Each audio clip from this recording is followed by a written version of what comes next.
Well, ladies and gentlemen, he's here. In a process, the uttermost beginnings of which we may never fully understand, the universe has once again organized its dust and gases into a new human life with a little help from my wife and I. A lot more help from my wife than me, but he's here and we are so happy and blessed to have him with us. And I'm reminded of something that Carl Sagan said. He said that all children are born scientists. And just living with my kids every day, I can't help but think that that has such a resounding truth to it, because they're always saying, Dad, what do you think happens if I break this? Dad, what do you think happens if I get this all wet? You know, they're always doing things and wondering what's going to happen. And that scientific spirit is so important.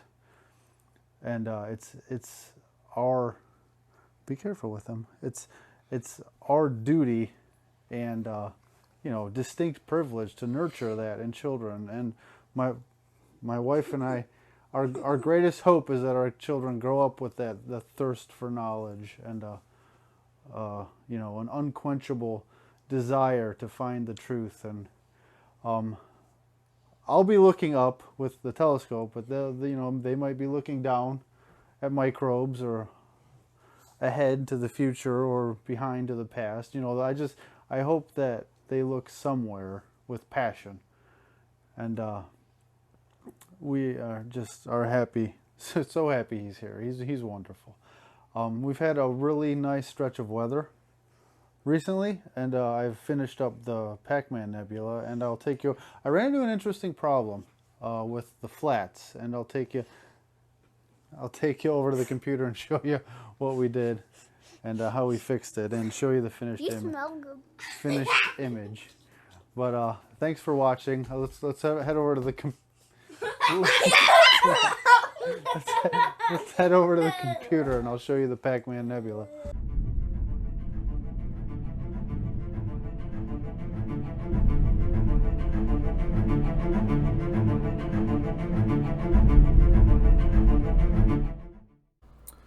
Alright, ladies and gentlemen, we are at the computer, and I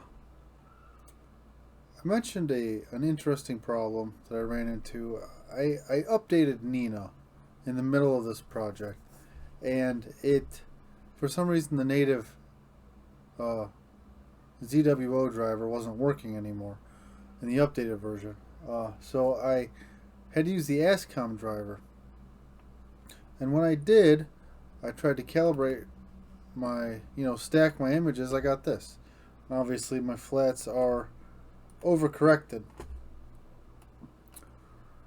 But you can see that not all of them overcorrected.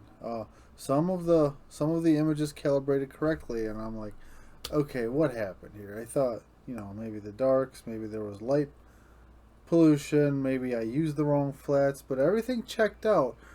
But when I went and looked at it, the offset was different on the ASCOM driver than I had been using. It was set to 50, which is the default on the ASCOM driver, and I had only been using offset 30.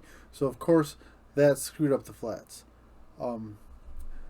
So rather than go and shoot all of those again, that was like 6 hours that were using the wrong offset, or do a whole nother set of calibration frames, there was an easy thing I could do to fix those light frames. And that just involves a little bit of pixel math. So the reason it didn't work is because the flat is divided into your light frame, and if you have a value added to those things, like via the offset setting, the division doesn't come out right. It makes the wrong ratio, and your flats don't work. So your bias or your darks, when you calibrate things, it subtracts that offset from your light frames and your flats, and then your flats divide correctly and correctly calibrate your lights. So my darks and my bias were using a different offset than my flats, or than the, you know, the new lights I took. So when it calibrated the flats, it calibrated the lights differently, and then the flats didn't work.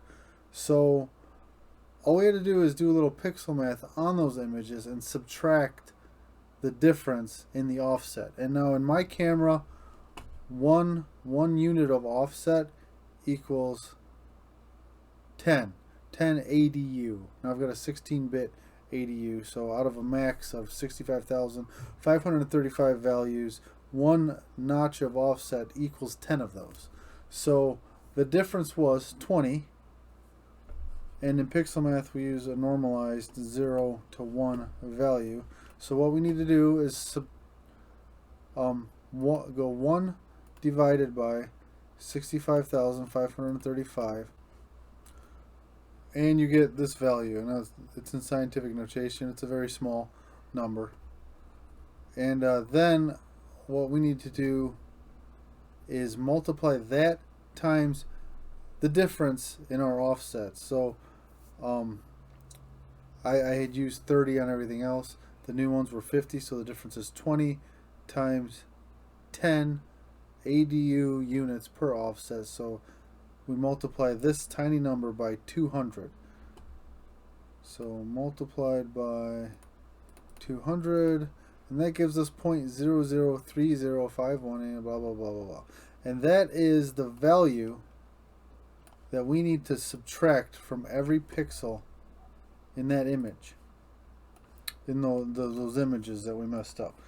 And the way we do that is we go into pixel math, type in target minus 0.0030518. That's close enough. So that's all we need to do to those images. And the way we do it to all of them is to open up an image container,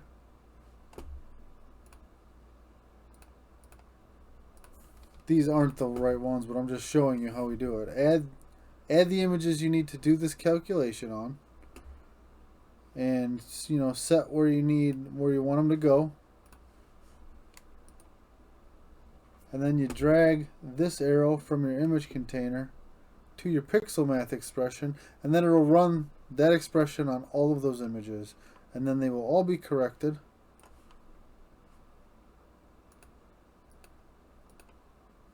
I don't remember how. Okay, whatever. So yeah, you just run that expression on all your images. They will all be corrected, and then it will calibrate correctly. There we have it. So that was the hydrogen. Now I'm not going to do a full tutorial on how I processed this. I'm just going to give you a general overview. If you want a full tutorial, let me know in the comments, and I will do one. But basically, I went the whole hog on this. I did, you know, all 3 narrowband channels, 6 hours apiece, and at f1.9, that's a lot of integration. 6 hours in all 3 channels, and then I went and did 10 minutes in red, blue, and green for star color. These were just 10-second exposures just to get the stars, and then I added those RGB channels into a color image, so that I've got the nice star color here. You can see, you know, those are beautiful. We got really lovely star color because I wanted to add that to the narrowband image. So I went and got my star color, added up all my narrowband into the SHO palette, and this was the final product, and I am extremely happy with it. It came out really good. And you see, you can even start to see, you know, this is all dark nebula around the edges of the Pac-Man Nebula. This is all a big cloud of gas, and you can start to see, you know, little hints of it here. You can actually see the dark nebula surrounding the Pac-Man Nebula, and it's really lovely. The star color came out really nice. The detail in the core is wonderful. I'm really happy with this image, and this was the first time I was able to, you know, go all the way on a narrowband image. This is what I've been wanting to do with my setup since I purchased it. Well, since I, you know, started getting everything together, and I'm very happy with this image. So let's take a closer look at it. Clear skies.